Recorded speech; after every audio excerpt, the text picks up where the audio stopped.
अल्लाहु अल्लाहु अल्लाहु अल्लाह नसल्ली अला रसूलिहिल करीम अम्मा बाद फ़अऊज़ु बिल्लाहि मिनश शैतानिर रजीम बिस्मिल्लाहिर रहमानिर रहीम वअलमू अन्नमा गनिमतुम मिन शै।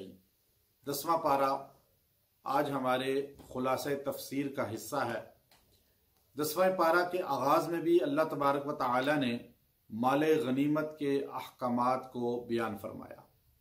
चूँकि सूरह अनफाल माले गनीमत के नाम से मंसूब है और अनफाल नफल, और इसको वो माल जो गनीमत में जिहाद में मुसलमानों के हाथ आता है।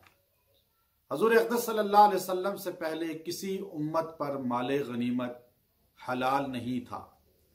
जिहाद होते थे, यूशा अलैहिस्सलाम ने जिहाद किए, हज़रत मूसा अलैहिस्सलाम ने जिहाद किए, हज़रत दाऊद अलैहिस्सलाम और दीगर अम्बिया ने, हज़रत दानियाल अलैहिस्सलाम ने।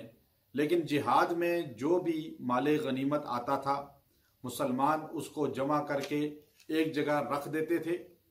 अगर आसमान से एक आग आकर उनको जला के भस्म कर दे तो ये जिहाद मकबूल, अगर आग ने उसको नहीं जलाया तो ये जिहाद मरदूद, अल्लाह के यहाँ कबूल नहीं हुआ।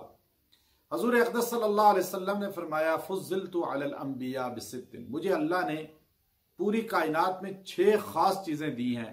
उनमें एक ये है कि मुझे गनीमत का माल हलाल कर दिया है, अफजल माल माले गनीमत है। तो अल्लाह रब्बुल इज़्ज़त ने माले गनीमत के मुतअल्लिक़ इरशाद फरमाते हुए यहां फरमाया कि फ़अन्ना लिल्लाहि खुमुसहु वलिर्रसूली वलिज़िल क़ुरबा वलयतामा वलमसाकीन। माले गनीमत में जो खुमुस है, 5वां हिस्सा, 4 हिस्से मुजाहिदीन के हैं, लश्कर वालों के हैं, 5वां अल्लाह के रसूल का है, उनके रिश्तेदारों का है, मसाकीन का है, मुसाफिरीन का है। ये अल्लाह की तरफ से उसूल मुरत्तब किया गया कि खुमुस मिलेगा अल्लाह के रसूल को और अल्लाह को, अल्लाह के बंदों पे खर्च होगा, नबी की कराबतदारों पे और नबी की जात पे खर्च होगा। ये उसूल बताया हमें माले गनीमत का। इसके बाद अल्लाह तबारक व तआला ने फिर जिहाद के अहकाम शुरू कर दिए और उसमें इज़ अंतुम बिल उद्वतिल कुस्वा, यहां फरमाया इज़ अंतुम बिल उद्वतिद दुनिया वहुम बिल उद्वतिल कुस्वा। अल्लाह तबारक व तआला इरशाद फरमा रहे हैं बदर के मार्के में कि तुम एक कोने में थे और वो दूसरे कोने में थे। बदर में अल्लाह ताला ने एक खास मामला ये किया कि मुसलमान थोड़ी तादाद में और काफिर बहुत बड़ी तादाद में। अल्लाह तबारक व तआला फरमाते हैं व इज़ युरीकुमूहुम, अगली आयत में, इज़िल तक़ैतुम फ़ी आयुनिकुम क़लीला व युक़ल्लिलुकुम फ़ी आयुनिहिम। अल्लाह रब्बुल इज़्ज़त ने आपको थोड़ा दिखलाया काफिरों की आंखों में, काफिर देखते थे थोड़े से मुसलमान हैं, और मुसलमानों को बड़ी तादाद में काफिर भी थोड़े नजर आते थे। अल्लाह ताला ये दिलों को मजबूत करने के लिए, हौसले पस्त ना हो, ये बतलाने के लिए मुसलमानों को वो ज्यादा नहीं बल्कि कम दिखलाता था। इसलिए अल्लाह रब्बुल इज़्ज़त ने बदर के मार्के में मुसलमानों की मदद फरमाई। तो अगले रुकू दूसरे में अल्लाह ने कामयाबी का राज बयान किया। कोई भी मुल्क, कोई भी फौज, कोई लश्कर नहीं कामयाब होता, कोई कौम नहीं कामयाब होती अगर ये 4 उसूल नहीं अपनाएंगे। इन 4 उसूलों को अपनाकर कौमें तरक्की करती हैं, लश्कर फतहयाब होते हैं। अल्लाह रब्बुल इज़्ज़त ने इरशाद फरमाया या अय्युहल्लज़ीना आमनू इज़ा लक़ीतुम फ़िअतन फ़स्बुतू वज़्कुरुल्लाह कसीरन लअल्लकुम तुफ़्लिहून। ऐ ईमान वालो, जब तुम्हारी मुखालिफ से किसी से टक्कर हो, जिहाद हो, या तुम दुनिया में किसी के साथ टकरा चुके हो, तुम अपनी कौम को उठाना चाहते हो, दीगर कौमों पर तरक्की दिलवाना चाहते हो, तो तुम्हें पहला उसूल अपनाना पड़ेगा कि इज़ा लक़ीतुम फ़िअतन फ़स्बुतू, तुम्हें साबित कदमी दिखानी पड़ेगी, डटना पड़ेगा, मैदान से भागना नहीं, डट के हर चीज का मुकाबला करना। ये साबित कदमी पहला हथियार है कामयाबी का, राज है पहला। फिर उसके बाद फरमाया वज़कुरुल्लाह कसीरा, अल्लाह को बहुत याद करना है, अल्लाह को नहीं भूलना। फज़कुरूनी अज़कुरकुम वशकुरूली वला तकफुरून, मेरे बंदो तुम मुझे याद करो मैं तुम्हें याद करूंगा। अब आप कौम बन के तरक्की करना चाहते हैं, आपकी फौज आपका लश्कर कामयाब होना चाहता है, तो आपको फज़कुरुल्लाह कसीरा, अल्लाह को याद हर लम्हे, अल्लाह की माननी, जो याद करेगा मानेगा भी, अताअत भी करेगा। तीसरी चीज अल्लाह ने फरमाया आपस में वला तनाज़उ फतफशलू, आपस में तनाज़ात में ना पड़ना, बहस में, फिरकों में, इख्तलाफात में नहीं पड़ना। कौम तरक्की करना चाहती है, फौज लश्कर को कामयाबी चाहते हैं, दुनिया के सामने उनका एक रोब हो, एक नाम हो, तो आपस के इख्तलाफात खत्म कर दें।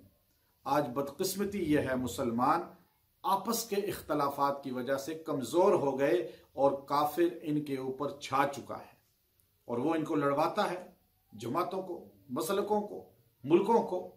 और चौथी चीज वस्बिरू, सब्र से काम लेना है। अगर आपके खिलाफ कोई बोल भी जाता है अपना, तो आपने बर्दाश्त करनी है, एकदम हाइपर नहीं हो जाना, एकदम जो है आपने दूसरे की जो है बुरा हाल कर दिया गालियां देकर, नहीं, सब्र से काम लें। ये 4 काम करें, तरक्की आपकी होगी। अल्लाह ने मुसलमानों को तरक्की दी कुरूने उला में, हमारे बड़े बदर में कैसे कामयाब हुए, अल्लाह ने यहां बयान फरमाया। इसके बाद अल्लाह रब्बुल इज्जत फरमाते हैं मुनाफिक जो मुसलमान का दुश्मन है, काफिर का साथी है, वो कितनी मौज करेगा, जब मरेगा तो उसको पता चल जाएगी उसकी मुनाफिकत। अल्लाह उसको यहाँ अगले तीसरे रुकू में बयान करते हैं, वलौ तरा इज़ यतवफ़्फ़ल लज़ीना कफ़रुल मलाइकत यज़रिबून वजूहहुम व अदबारहुम वज़ूक़ू अज़ाबल हरीक़। आप देखेंगे जब ये मर रहे होंगे, इनकी जान नहीं निकलेगी, मारेंगे फरिश्ते इनके पुश्तों पे और इनके चेहरों पे भी मारेंगे और इनको कहेंगे चखो अजाब, ये है तुम्हारी सजा। मौत बड़ी तलख होगी उनकी, बहुत नुकसान और तशद्दुद वाली होगी। अल्लाह तबारक व तआला शुरू में बता रहे हैं हमें। फिर आप देखिए इसके बाद हमें अल्लाह ने तरगीब दी, अपनी जिंदगी ऐसे ना गुजारें कि आप बस खा रहे हैं और सो रहे हैं और जिंदगी गुजार रहे हैं। मुसलमान को एक जिंदगी गुजारने का नस्बुल आइन मिला, वअअद्दु लहुम मस्तताअतुम मिन कुव्वा व मिन रिबातिल खैल तुरहिबून बिही अदुव्वल्लाह व अदुव्वकुम।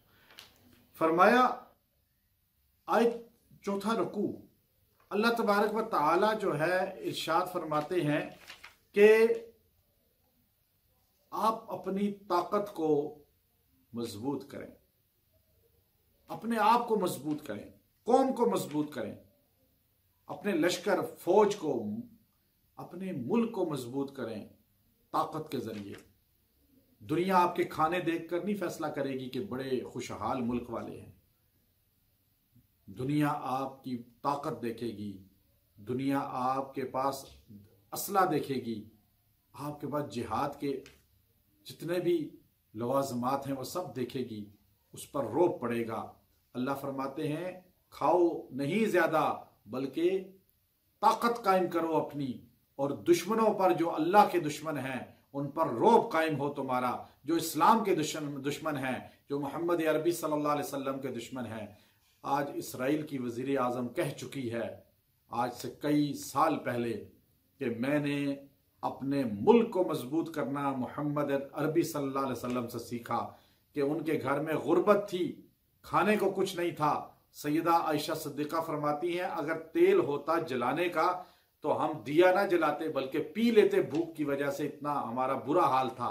लेकिन वो नबी जब दुनिया से गए तो आपने तलवारें छोड़ी, नेज़े छोड़े, आपने ज़िरें छोड़ी और आपकी अपनी ज़िरा एक यहूदी के पास आरायतन रखी हुई थी।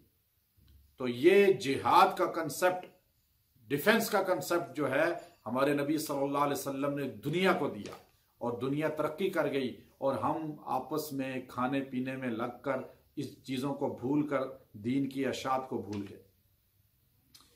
अल्लाह रब्बुल इज्जत ने आगे आप देखिए इरशाद फरमाया, सहाबा इकराम में मोहब्बत थी।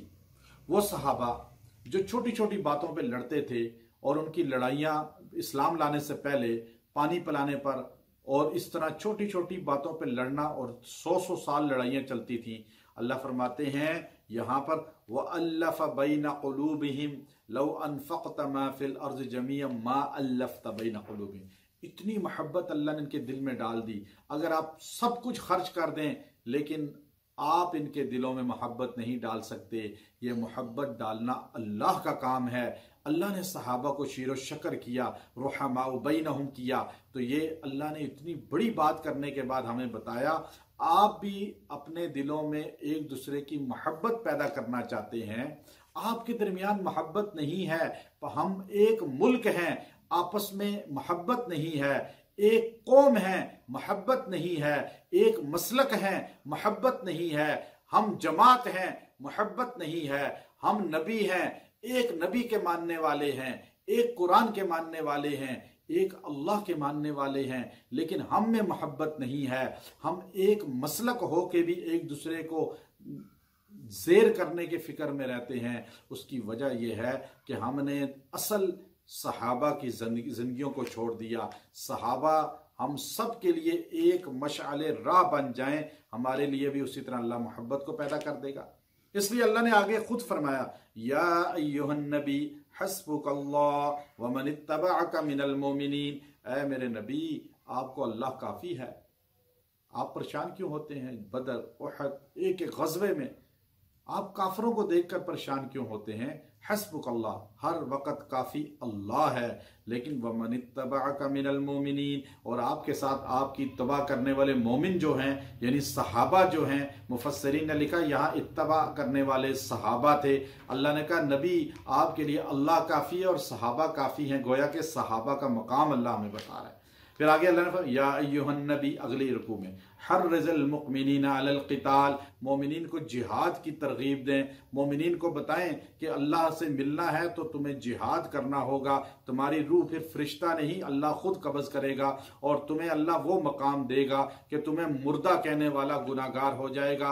अल्लाह कहेगा इन्हें मुर्दा ना कहो, बल्कि ये जिंदा हैं, जिहाद में जिंदगी है, और जिहाद की तरगीब दें। और फिर बताया मोमिन बुज़दिल नहीं होता। मोमिन की शान यह है, वही यकुम मिनकुम मियातुन यगलिबु अल्फम मिनल्लज़ीना कफरू। तुम 100 हो, 1000 को तुम जेर कर सकते हो। 10 आदमियों के लिए एक मुसलमान काफी है।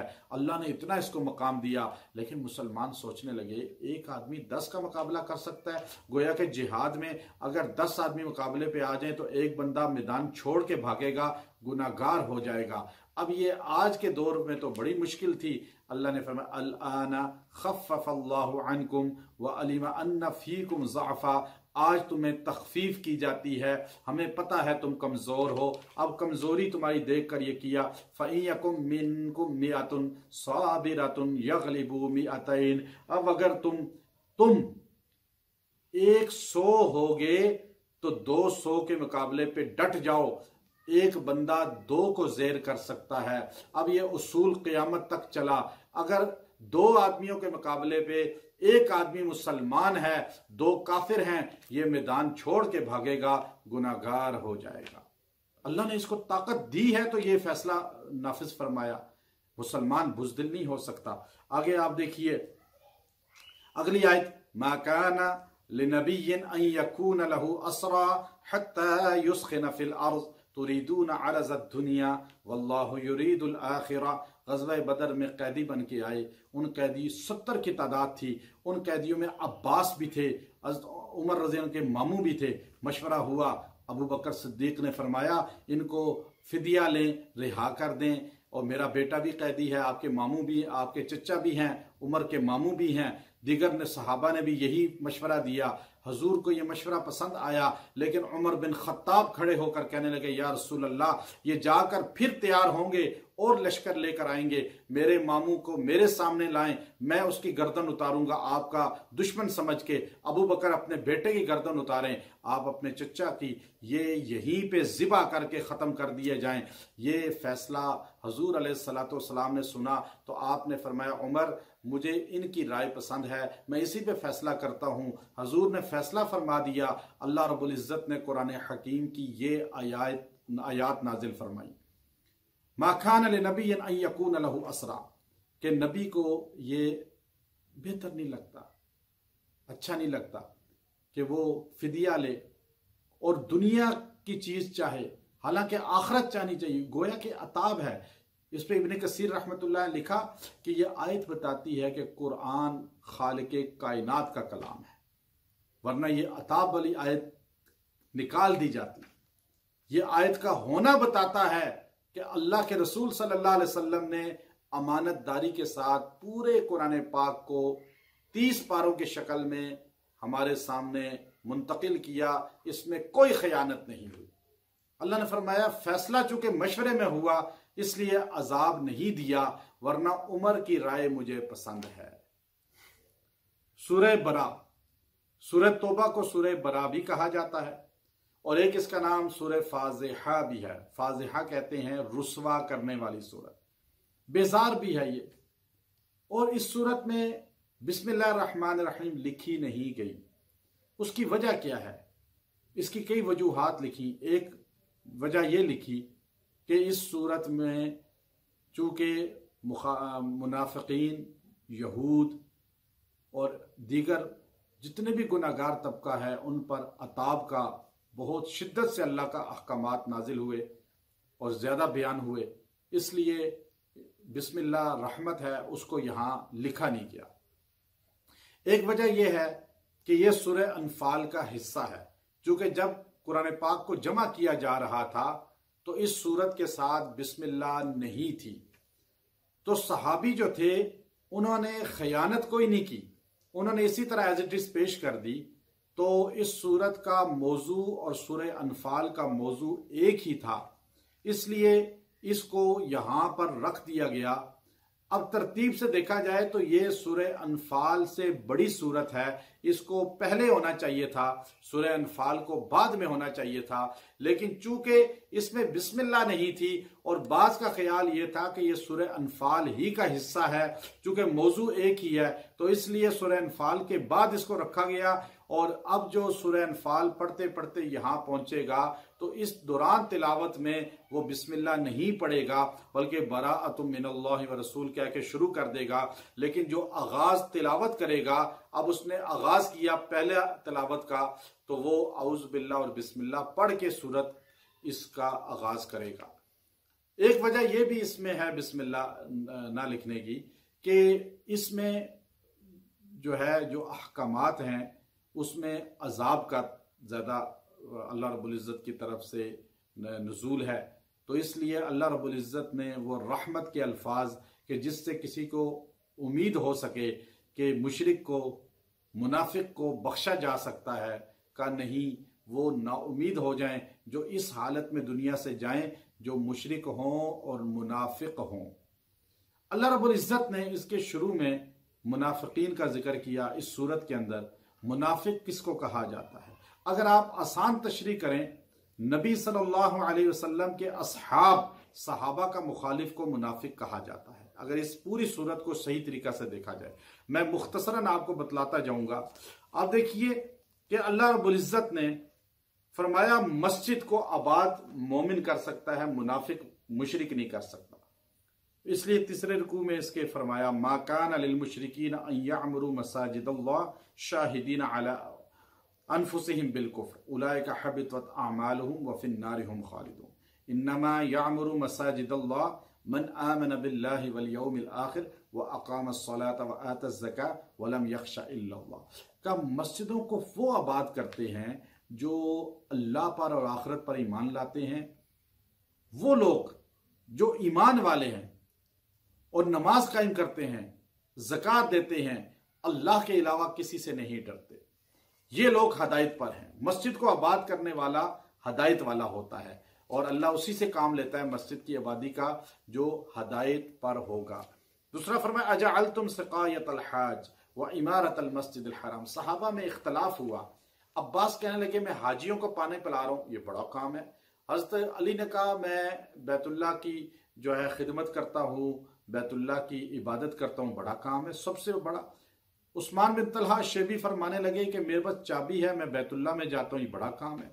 अल्लाह ने उस पर यह आयत नाजिल फरमाई कि तुम हाजियों को पानी पिलाना और मस्जिद हराम की इबादत और वहाँ की खिदमत करना बड़ा समझते हो।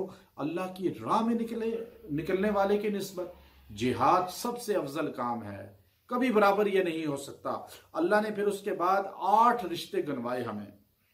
ये 8 रिश्ते आप गौर से सुनिए। कुल इन काना आबाउकुम व अबनाउकुम व इख्वानुकुम व अज़वाजुकुम व अशीरतुकुम व अमवालुन इक़तरफ़्तुमूहा व तिजारतुन तख़शौन कसादहा व मसाकिन तरज़ौनहा अहब्ब इलैकुम मिनल्लाहि व रसूली व जिहादिन फ़ी सबीली फ़तरब्बसू हत्ता याति अल्लाहु बिअमरी। अल्लाह ने 8 रिश्ते गिनवाए। अगर तुम्हारे बाप, माँ बाप, अबनाउकुम जो है बच्चे बच्चियां, बहन भाई, तुम्हारी बीवी या खामद हो, खानदान, अशीरतुकुम, अमवाल जो तुमने कमाए हैं, माल जो तुमने, और वो तिजारत जिसमें तुम्हें घाटे का, तख़शौन कसादहा, खौफ रहता है, व मसाकिन तरज़ौन, आलिशान बिल्डिंगें, घर जो तुमने बनाए हैं, अहब्बा इलैकुम मिनल्लाहि व रसूली, अगर ये तुम्हें अल्लाह और रसूल से भी ज्यादा पसंद है ये 8 रिश्ते, तो फतरब्बसू, फिर इंतजार करो अल्लाह की पकड़ का, अजाब का, कोई तुम्हें नहीं बचा सकता। इसलिए अल्लाह से ज्यादा मोहब्बत होनी चाहिए, अल्लाह के रसूल से ज्यादा होनी चाहिए। माल, औलाद, बीवी, बच्चे, सबसे ज्यादा मोहब्बत अल्लाह और अल्लाह के रसूल से। आगे अल्लाह ने हुनैन का जिक्र किया। लक़द नसरकुमुल्लाहु फ़ी मवातिन कसीरतिन व यौम हुनैन। ये हुनैन का मार्का पेश आया था, जोराना जगह है मक्का में और ताइफ की तरफ। वहाँ आप अलैहिस्सलाम और सहाबा, ये बड़ा ईमान अफरोज गजवा था। फिर यहाँ से आपने उम्रा भी अदा किया था, वो अल्लाह यहाँ बयान करता है उसमें किस तरह अल्लाह ने मदद फरमाई। फिर मुशरिक जो गैरुल्लाह को पुकारता है, गैरुल्लाह को सजदा करता है, गैरुल्लाह से जाके नजर नियाज और मददें मांगता है, अल्लाह ने फैसला किया, या अय्युहल्लज़ीना आमनू इन्नमल मुशरिकून नजसुन फला यक़रबुल मस्जिदल हराम। ये मुशरिक नजस है, इसको मस्जिद हराम में ना आने दो। इसलिए उसके बाद हज में मुशरिकीन पे पाबंदी लग गई। ये 9 हिजरी का वाक़या है। 9 हिजरी को जो हज हुआ रसूलुल्लाह सल्लल्लाहु अलैहि वसल्लम ने किया, उस हज में कोई मुशरिक नहीं आया। आगे यहूदियों और ईसाइयों के एक कौल नकल फरमाया, वक़ालतिल यहूदु उज़ैर इब्नुल्लाह, यहूदी कहते हैं उज़ैर अल्लाह के बेटे हैं। वक़ालतिन नसारा अल मसीह इब्नुल्लाह, और ईसाई कहते हैं ईसा अलैहिस्सलाम अल्लाह के बेटे हैं। क़ातलहुमुल्लाह, दोनों पे अल्लाह कहते हैं फटकार हो, मरे ये दोनों।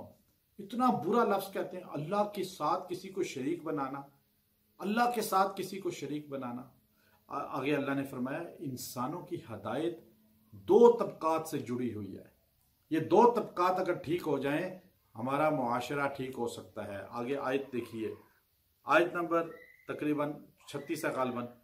या अय्युहल्लज़ीना आमनू इन्न कसीरम मिनल अहबारि वर्रुहबान लयाकुलूना अमवालन नास बिल बातिल व यसुद्दूना अन सबीलिल्लाह। ए ईमान वालो, बेशक बहुत से, इन्न कसीरम मिनल अहबार, बहुत से उलमा अहबार, वर्रुहबान और गद्दी नशीन पीर, लयाकुलूना अमवालन नास बिल बातिल, लोगों का पैसा नाहक तरीके से हजम करते हैं, बटोरते हैं, चंदों के नाम पे, नजरानों के नाम पे, गलत बिदआत रसूमात के नाम पे, कभी रबीउल अव्वल में, कभी मुहर्रम में, कभी किस त्यौहार में लोगों से पैसा बटोर लेते हैं, लोगों को हक बात, सच्ची बात नहीं बताते। ये तबका लोगों को गुमराह करने में भी पेश है और लोगों की इस्लाह करने में भी कुछ लोग पेश हैं, लेकिन गुमराही में भी इनका हाथ है। आज अगर बिदअती है, कोई शिर्क में डूबा हुआ है, तो उसके पेशवाओं ने उसको सही बात नहीं बताई। आगे फरमाया अल्लाह ने, वल्लज़ीना यकनिज़ून अज़्ज़हब वल फ़िज़्ज़ता वला युनफ़िक़ूनहा फ़ी सबीलिल्लाह फ़बश्शिरहु बिअज़ाबिन अलीम। ये जो सोना चांदी जमा करते हैं, ज़कात नहीं देते, औरतों ने घरों में रखा हुआ है सोना, और वो कहती हैं खामन दे, खामन कहते हैं औरतें दे, वो क़यामत के दिन अजाब है इनको, अजाब। बश्शिरहुम बिअज़ाबिन अलीम यौम युहमा अलैहा फ़ी नारि जहन्नम फ़तुक्वा बिहा जिबाहुहुम व जुनूबुहुम व ज़ुहूरुहुम हाजा मा कनस्तुम लि अनफुसिकुम फज़ूक़ू मा कुंतुम तकनिज़ून। इनको गर्म करके वो सोना, वो चांदी इनके जिस्मों पे, पुश्तों पे, चेहरे पे दागा जाएगा और कहा जाएगा फज़ूक़ू मा कुंतुम, ये चखो वो अजाब है जो तुम जमा करते थे। ज़कात ना देने वाले को वो माल जहन्नुम में गर्म करके उसके जिस्म पे लगाया जाएगा। आगे फरमाया इन्ना इद्दत अश-शुहूर इंदल्लाह 12 शहरन फी किताबिल्लाह, बेशक अल्लाह ने 12 महीने साल के बनाए हैं। अब 12 महीने साल के हैं हर मजहब में, हर दुनिया के मसलक में, हर कौम में, और 13 महीने कोई नहीं कहता। और 12 महीने अल्लाह ने बनाए चांद और सूरज दोनों कैलेंडर के। हमें अल्लाह ने चांद का कैलेंडर दिया, यूरोप वालों को सूरज के मुताबिक वो चलते हैं। आगे अल्लाह तबारक व तआला फरमाते हैं या रुकू नंबर 11, या अय्युहल्लज़ीना आमनू मा लकुम इज़ा क़ील लकुम इन्फ़िरू फ़ी सबीलिल्लाह, ऐ ईमान वालों तुम्हें क्या हो गया है जब तुम्हें कहा जाता है अल्लाह की राह में निकलो, अस्साक़ल्तुम इलल अर्ज़, तुम जमीन के साथ चिपक जाते हो, और रज़ीतुम बिल हयातिद दुनिया मिनल आखिरह, तुम दुनिया पे राजी हो चुके हो, आखिरत भूल गए। अल्लाह ने तुम्हें आखिरत के लिए बनाया था, दुनिया तो तुम्हें मिलनी है, वो तो तुम्हारे मुकद्दर में है, तुम आखिरत के लिए पैदा हुए हो और आखिरत की तैयारी करो। और इल्ला तनफिरू युअज़्ज़िबकुम अज़ाबन अलीमा, तुम दीन छोड़ दोगे, तुम दीन की मेहनत छोड़ दोगे, तुम लोगों को दीन की तरफ लाना छोड़ दोगे, तुम अल्लाह की राह में निकलना छोड़ दोगे, जिहाद छोड़ दोगे, वयस्तब्दिल कौमन गैरकुम, तो अल्लाह तुम्हारी जगह दूसरे ले आएगा। अरबों ने छोड़ा, अल्लाह ने अजम वालों से इमाम बुखारी, इमाम मुस्लिम, इमाम तिर्मिजी, इमाम निसाई, इमाम अबू दाऊद, इमाम अबू हनीफा और इमाम अहमद बिन हम्बल, ये सारे अजम के रहने वाले और फारसी बान, लेकिन अल्लाह ने इनसे कहाँ दीन का काम लिया। तो अल्लाह किसी का मोहताज नहीं। आगे आयत जो है ये हजरत सिद्दीक़ अकबर रज़ी अल्लाह के शान में है। फरमाया इल्ला तंसुरूहु फ़क़द नसरहुल्लाह इज़ अख़रजहुल्लज़ीना कफ़रू सानिय इस्नैन इज़ हुमा फ़िल ग़ार इज़ यक़ूलु लिसाहिबिही ला तहज़न इन्नल्लाह मअना, जब गार के अंदर इन्होंने अपने साहिब से कहा, इज़ यक़ूलु लिसाहिबिही, सहाबी से कहा, कुरान कहता है सहाबी अबू बकर सिद्दीक से रसूलुल्लाह ने कहा ला तहज़न इन्नल्लाह मअना, गम न कर, अल्लाह हम दोनों के साथ है, खाली मेरे साथ नहीं बल्कि दोनों के साथ। गोया के अल्लाह बता रहा है अबू बकर सिद्दीक सहाबी हैं गार के, इज़ यक़ूलु लिसाहिबिही, और जब उन्होंने अपने सहाबी से कहा इज़ हुमा फ़िल ग़ार सानिय इस्नैन इज़ हुमा फ़िल ग़ार, जो गार में थे दोनों, साहिबे गार साहिबे मज़ार, यारे गार साहिबे मज़ार। अबू बकर सिद्दीक को सहाबी कुरान ने कहा। इमाम अबू हनीफा का फतवा कि मन अनकर सहबत अबी बकरिन फहुवा काफिरुन, जो अबू बकर को सहाबी ना माने वो मुसलमान ही नहीं। इसलिए आगे आप देखिए ग़ज़वे तबूक का पूरा वाक़या है, वो पूरा आगे उसमें जिक्र किया कितना मुश्किल थी, फसलें पकी हुई थी, गर्मी सख्त थी, खजूरों के बागात लदे हुए थे और सहाबा कुसम पुरसी के आलम में उस जिहाद पे निकले। रूमियों से बड़ा जिहाद था, उसको अल्लाह ताला इस पूरे अगले रुकू में बयान कर रहा है। इन्नमस सदक़ातु लिल फ़ुक़राइ वल मसाकीन, आगे 12वें रुकू में अल्लाह तबारक व तआला ये ज़कात के मुसर्रफ बयान कर रहा है कि ज़कात किन किन तबकात को दिया जाएगा। पहले फ़कीर लोगों को, मसाकीन को, आमिलीन जो इन पर मुतअय्यन है, ज़कात का पैसा लेने पर उनकी तनख्वाहें दी जा सकती हैं, और वल मुअल्लफ़ति क़ुलूबुहुम व फ़िर रिक़ाब, या जो कैदी है कैदियों को भी आप छुड़ा सकते हैं, इस अल्लाह के रास्ते में जो मुसाफिर हैं उन पर भी आप लगा सकते हैं। ये अल्लाह रब्बुल इज़्ज़त यहाँ बता रहा है कि ये कहाँ पर खर्च कर सकते हैं ज़कात का पैसा। अल मुनाफ़िक़ून वल मुनाफ़िक़ात बाज़ुहुम मिन बाज़ यामुरूना बिल मुनकर व यनहौना अनिल मारूफ, मुनाफिक एक दूसरे के मददगार होते हैं, हमेशा बुराई के काम में मदद करते हैं, अच्छाई के काम में रुकावट बनते हैं। आज हमारे मुआशरे में मीडिया वालों को देख लें, हुक्मरानों को देख लें, अवाम को देख लें, गलत काम में एक दूसरे के दोस्त बन जाते हैं और अच्छे काम में एक दूसरे पे तनकीद शुरू कर देते हैं। अब मौलाना तारिक जमील साहब दामद बरकातुहुल आलिया ने कहा कि फहाशी मुल्क में फैल रही है, झूठ बोला जा रहा है और हमारी कौम झूठ बोल रही है, खयानत कर रही है। सारे गुस्से में आ गए कि ये क्यों कहा, क्या झूठे नहीं हैं। अब देखिए, और गलत बात कोई कह दे तो उस पर एक दूसरे के दोस्त बन जाते हैं। अच्छी बात कहने पे मौलाना तारिक जमील साहब के मुखालिफ हो गए। तो इसलिए अल्लाह फरमाते हैं मुनाफिक एक दूसरे के बुराई में दोस्त होते हैं, अच्छाई में जो है मावनत नहीं करते। और वल मुमिनून वल मोमिनात बाज़ुहुम औलिया बाज़, मोमिन भी तो यही है ना, अच्छे काम में एक दूसरे के मावन होते हैं, बुरे काम में एक दूसरे का साथ नहीं देते। लेकिन आज जो बुराई में साथ देने वाले हैं वो यकीन कर लें वो मोमिन नहीं हैं, और जो अच्छाई में साथ देने वाले हैं वो यकीन कर लें कि वो मोमिन हैं। अब कुरान मोमिन और मुनाफिक के मुताल्लिक क्या कहता है वो सब आप इस सूरत में पढ़ रहे हैं। आगे आप देखिए, अल्लाह तबारक व तआला ने एक ऐसे मुनाफिक का हमें जिक्र करके बतलाया जो मुनाफिकों का सरदार था मदीने में, अब्दुल्ला बिन उबई। और वो ऐसा मुनाफिक था, उसने सैयदा कायनात सैयदा आयशा सिद्दीका पे इल्जाम लगाया और आपके मुताल्लिक फरमाया कि आपका दामन पाक नहीं। जब वो मरने लगा तो अपने बेटे अब्दुल्ला, उसका नाम भी अब्दुल्ला था रजी अल्लाह तआला अन्हु, उनसे कहने लगा कि मुझे वसीयत है, मेरा जनाजा रसूलुल्लाह पढ़ाएं, मुझे अपना कुर्ता रसूलुल्लाह सल्लल्लाहु अलैहि वसल्लम कफन के तौर पे अता फरमाएं।